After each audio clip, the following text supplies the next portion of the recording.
ਵਾਹਿਗੁਰੂ ਜੀ ਕਾ ਖਾਲਸਾ ਵਾਹਿਗੁਰੂ ਜੀ ਕੀ ਫਤਿਹ। ਇਸ ਐਪੀਸੋਡ ਵਿੱਚ ਅਸੀਂ ਸੁਣਾਂਗੇ ਸਾਖੀ ਗ੍ਰਹਿਣ ਗੁਰੂ ਨਾਨਕ ਦੇਵ ਜੀ।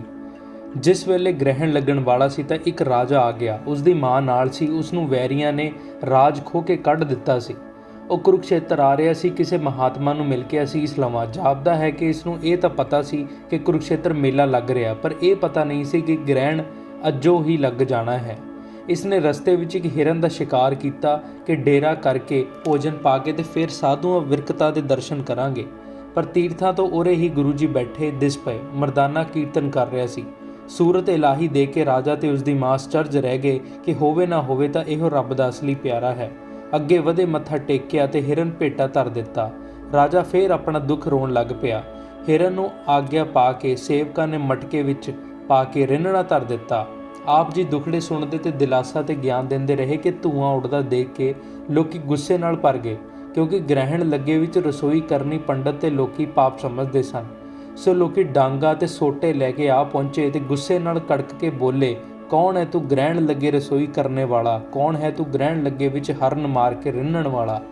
ਗੁਰੂ ਜੀ ਬੋਲੇ, ਆਓ ਜੀ ਸੱਦ ਕੇ ਮਾਰੋ, ਪਰ ਸੋਚ ਲਓ ਜੇ ਮੱਟ ਵਿੱਚ ਰਿੱਝ ਰਹੇ ਦਾ ਗ੍ਰਹਿਣ ਵਿੱਚ ਰਿੰਨਣਾ ਪਾਪ ਹੈ ਤਾਂ ਤੁਹਾਡਾ ਸਾਨੂੰ ਮਾਰਨਾ ਗ੍ਰਹਿਣ ਵਿੱਚ ਕਿੰਨਾ ਕੁ ਪੁੰਨ ਹੈ। ਜੇ ਇਹ ਪੁੰਨ ਕਰਮ ਹੈ ਤਾਂ ਕਰ ਲਓ। ਇਹ ਸੁਣ ਕੇ ਸਾਰੇ ਸੋਚੀ ਪੈ ਗਏ। ਦਿਸਦਾ ਹੈ ਇਉਂ ਜੋ ਗੁਰੂ ਜੀ ਨੇ ਉਂਝ ਤਾਂ ਹਾਰ ਮੰਨੀ ਕਿ ਆਓ ਮੈਨੂੰ ਮਾਰ ਲਓ, ਪਰ ਹੋ ਗਈ ਜਿੱਤ। ਸਭ ਸ਼ਰਮਿੰਦੇ ਹੋ ਗਏ ਤੇ ਡਾਂਗਾ ਸੋਟੇ ਨੀਵੇਂ ਹੋ ਗਏ। ਪਰ ਜੈਸਾ ਕਿ ਗੁਰੂ ਨਾਨਕ ਪ੍ਰਕਾਸ਼ ਵਿੱਚ ਲਿਖਿਆ ਹੈ, ਗੁਰੂ ਜੀ ਨੇ ਕਿਹਾ ਜੇ ਵਿਚਾਰ ਕਰਨੀ ਹੈ ਤਾਂ ਕੋਈ ਪੰਡਤ ਕੋਈ ਸੰਨਿਆਸੀ ਲੈ ਆਓ। ਤਦ ਉਹ ਗਏ ਤੇ ਕੁਝ ਪੰਡਤ ਸੰਨਿਆਸੀ ਲੈ ਆਏ। ਇੱਕ ਪੰਡਤ ਸੀ, ਉਸਦਾ ਨਾਂ ਸੀ ਨਾਨੂ, ਪਰ ਸਦਾਉਂਦਾ ਸੀ ਨਾਨਕ। ਇਸਨੇ ਸਕੰਦ ਤੇ ਭਵਿੱਖਤ ਪੁਰਾਣ ਪੜ੍ਹ ਕੇ ਸਮਝਿਆ ਸੀ ਕਿ ਹੁਣ ਸਮਾਂ ਨਾਨਕ ਨਾਮੇ ਪਰਮੇਸ਼ਰ ਦੇ ਪਰਮ ਪਿਆਰੇ ਅਵਤਾਰ ਦੇ ਪ੍ਰਗਟ ਹੋਣ ਦਾ ਹੈ। ਮੈਂ ਬੜਾ ਪੰਡਤ ਹਾਂ, ਮੈਂ ਹੀ ਭਗਤੀ ਟੋਰ ਦਿਆਂ ਤੇ ਨਾਨੂ ਤੋਂ ਨਾਮ ਨਾਨਕ ਰਖਾ ਕੇ ਅਵਤਾਰ ਪ੍ਰਸਿੱਧ ਹੋ ਜਾਵਾਂ। ਇਹ ਪੰਡਤ ਵੀ ਚਰਚਾ ਕਰਨ ਆਏ ਪੰਡਤਾਂ ਵਿੱਚ ਸੀ। ਇਸ ਨੂੰ ਹੈਰਾਨੀ ਹੋ ਰਹੀ ਸੀ ਕਿ ਹੋਰ ਨਾਨਕ ਮੇਲੇ ਵਿੱਚੋਂ ਕਿੱਥੋਂ ਆ ਗਿਆ। ਕਿਤੇ ਇਹ ਉਹ ਨਾ ਹੋਵੇ, ਪਰ ਪੜ੍ਹਿਆ ਸੀ ਬਹੁਤ। ਖਿਆਲ ਸੀ ਕਿ ਚਰਚਾ ਕਰਕੇ ਮੈਂ ਇਸ ਨੂੰ ਵੀ ਜਿੱਤ ਲਵਾਂਗਾ। ਸੋ ਇਹ ਵੀ ਚਰਚਾ ਕਰਨ ਆਏ ਸੰਨਿਆਸੀਆਂ ਤੇ ਪੰਡਤਾਂ ਵਿੱਚ ਆ ਗਿਆ ਸੀ। ਇਸਨੇ ਚਰਚਾ ਛੇੜੀ ਕਿ ਸਾਡੇ ਸ਼ਾਸਤਰਾਂ ਵਿੱਚ ਮਾਸ ਦੀ ਮਨਾਹੀ ਹੈ। ਸਾਡੇ ਵੱਡੇ ਵਡੇਰੇ ਵੇਦਾਂ ਦੇ ਸਮੇਂ ਤੋਂ ਅਹਿੰਸਕ ਰਹੇ ਹਨ, ਭਾਵ ਮਾਸ ਨਹੀਂ ਖਾਂਦੇ ਰਹੇ। ਤੁਸੀਂ ਹਿੰਦੂ ਹੋ ਕੇ ਸ਼ਾਸਤਰਾਂ ਦੇ ਉਲਟ ਕੰਮ ਕਿਉਂ ਕਰਦੇ ਹੋ? ਤਾਂ ਗੁਰੂ ਜੀ ਨੇ ਕਿਹਾ, ਭਾਈ ਜੇ ਤਾਂ ਤੂੰ ਕਿਸੇ ਹੋਰ ਮੱਤ ਵਾਲਾ ਹੁੰਦਾ ਤਾਂ ਹੋਰ ਗੱਲ ਸੀ, ਪਰ ਹੇ ਨਾਨੂ, ਤੂੰ ਤਾਂ ਵੇਦਾਂ ਪੁਰਾਣਾ ਤੇ ਹੋਰ ਹਿੰਦੂ ਸ਼ਾਸਤਰਾਂ ਦੇ ਵੱਡਿਆਂ ਦੀਆਂ ਗੱਲਾਂ ਕਰਦਾ ਹੈ। ਦੇਖ ਤੇ ਸੋਚ, ਤੁਹਾਡੇ ਵੱਡੇ ਯੱਗ ਕਰਦੇ ਹੁੰਦੇ ਸਨ। ਗੈਂਡੇ ਘੋੜੇ ਤੇ ਹੋਰ ਜਾਨਵਰਾਂ ਨੂੰ ਮਾਰ ਕੇ ਹਵਨ ਕਰਦੇ ਹੁੰਦੇ ਸਨ। ਉਸ ਮਾਸ ਦੀਆਂ ਅੱਗ ਵਿੱਚ ਆਹੂਤੀਆਂ ਦਿੰਦੇ ਹੁੰਦੇ ਸਨ ਦੇਵਤਿਆਂ ਨੂੰ। ਤੁਹਾਡੇ ਪੁਰਾਣ ਵਿੱਚ ਰਾਮਾਇਣ ਵਿੱਚ ਮਾਸ ਹੈ। ਵਿਆਹਾਂ ਤੇ ਤੁਸੀਂ ਬੱਕਰੇ ਮਾਰ ਕੇ ਮਾਸ ਰਿੰਨਦੇ ਹੋ। ਖੱਤਰੀ ਧਰਮ ਦੱਸਦੇ ਹੋ। ਆਰਿਆ ਵੱਢ ਕੇ ਮਾਸ ਖਾਂਦੇ ਹਨ। ਕਿਉਂ ਕਹਿ ਸਕਦੇ ਹੋ ਕਿ ਸਾਡੇ ਧਰਮ ਵਿੱਚ ਤੇ ਵੇਦਾਂ ਪੁਰਾਣਾ ਸ਼ਾਸਤਰਾਂ ਵਿੱਚ ਮਾਸ ਮਨ੍ਹੇ ਹੈ? ਫਿਰ ਪੰਡਤਾ, ਜੋ ਖੱਤਰੀ ਆਦਿ ਤੁਹਾਡੇ ਜਜਮਾਨ ਹੁਣ ਤੱਕ ਮਾਸ ਖਾਂਦੇ ਹਨ, ਤੁਸੀਂ ਉਹਨਾਂ ਤੋਂ ਦਾਨ ਲੈਂਦੇ ਹੋ। ਕਿ ਤੁਸੀਂ ਮਾਸਾਹਾਰੀਆਂ ਦਾ ਦਾਨ ਲੈ ਕੇ ਧਰਮੀ ਰਹਿ ਜਾਂਦੇ ਹੋ? ਦਾਤੇ ਦੇ ਦਾਨ ਵਿੱਚ ਕੀ ਹਿੰਸਾ ਦੀ ਛੋਹ ਨਹੀਂ ਹੁੰਦੀ? ਪੰਡਤ ਜੀ, ਗੱਲ ਇਹ ਹੈ ਕਿ ਤੁਹਾਡੇ ਵਿੱਚ ਗੱਲਾਂ ਦੇ ਚਤੁਰ ਹੋ ਗਏ ਹਨ। ਜੀਵਨ ਉਹਨਾਂ ਦੇ ਪਵਿੱਤਰ ਨਹੀਂ, ਪ੍ਰੇਮ ਵਾਲੇ ਨਹੀਂ, ਗਿਆਨ ਵਾਲੇ ਨਹੀਂ, ਧਿਆਨ ਵਾਲੇ ਨਹੀਂ। ਕੋਈ ਦੋ ਗੱਲਾਂ ਬਣਾ ਲੈਂਦੇ ਹੋ ਤੇ ਝਗੜਦੇ ਦਿਗਵਿਜੇ ਕਰਦੇ ਹੋ।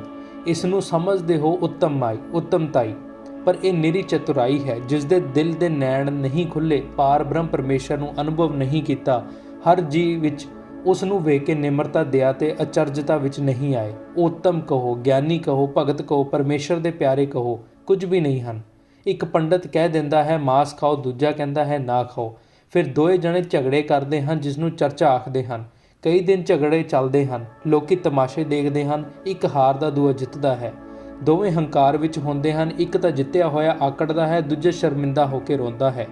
ਗਿਆਨ, ਧਿਆਨ, ਭਗਤੀ, ਪ੍ਰੇਮ ਕਿਸੇ ਪਾਸ ਵੀ ਨਹੀਂ ਹੁੰਦਾ। ਇਸੇ ਕਰਕੇ ਤੁਸੀਂ ਲੋਕ ਜਗਤ ਦਾ ਭਲਾ ਨਹੀਂ ਕਰ ਰਹੇ, ਆਪਣੀ ਹੈਂਕੜ ਦਿਖਾ ਰਹੇ ਹੋ। ਇਸ ਪ੍ਰਕਾਰ ਹੋਰ ਕਈ ਬਚਨ ਗੁਰੂ ਜੀ ਨੇ ਕੀਤੇ। ਸਾਰੇ ਸੁਣਨ ਵਾਲੇ ਚੁੱਕ ਗਏ। ਨਾਨੂ ਨੇ ਤਾਂ ਪੈਰ ਫੜ ਲਏ ਤੇ ਹੱਥ ਜੋੜ ਕੇ ਆਪਣੀ ਭੁੱਲ ਮੰਨੀ ਕਿ ਮੈਂ ਆਪਣਾ ਨਾਮ ਨਾਨੂ ਤੋਂ ਨਾਨਕ ਰੱਖ ਲਿਆ ਸੀ। ਮੈਨੂੰ ਪਤਾ ਨਹੀਂ ਸੀ ਕਿ ਤੁਸੀਂ ਆ ਗਏ ਹੋ। ਮੈਂ ਤਾਂ ਪੜ੍ਹ ਸੁਣ ਕੇ ਅਗਿਆਨੀ ਸਾਂ, ਹੰਕਾਰੀ ਤੇ ਲੋਭੀ ਸਾਂ। ਤੁਸੀਂ ਠੀਕ ਅਵਤਾਰ ਹੋ। ਤੁਹਾਡਾ ਨਾਮ ਨਾਨਕ ਸੱਚਾ ਹੈ। ਤੁਸੀਂ ਹੀ ਹੋ ਕਲਯੁਗ ਨੂੰ ਤਾਰਨਹਾਰ। ਮੈਂ ਅੱਜ ਤੋਂ ਨਾਨੂ ਕਹਾਵਾਂਗਾ, ਨਾਨਕ ਨਹੀਂ ਕਹਾਵਾਂਗਾ। ਲੋਕੋ, ਇਹ ਸੱਚਮੁੱਚ ਨਾਨਕ ਨਾਮ ਵਾਲਾ ਆ ਗਿਆ ਹੈ, ਮੈਂ ਨਹੀਂ ਜੇ ਨਾਨਕ। ਇਉਂ ਸਾਰੇ ਪੰਡਤ, ਸਾਰੇ ਆਏ ਸੰਨਿਆਸੀਆਂ ਤੇ ਵਿਦਵਾਨਾਂ ਨੇ ਗੁਰੂ ਜੀ ਅੱਗੇ ਝੁੱਕ ਕੇ ਮੱਥਾ ਟੇਕਿਆ ਤੇ ਅਨੇਕਾਂ ਨੇ ਆਪ ਦੀ ਸਿੱਖੀ ਧਾਰਨ ਕੀਤੀ, ਨਾਮਦਾਨ ਲਿੱਤਾ।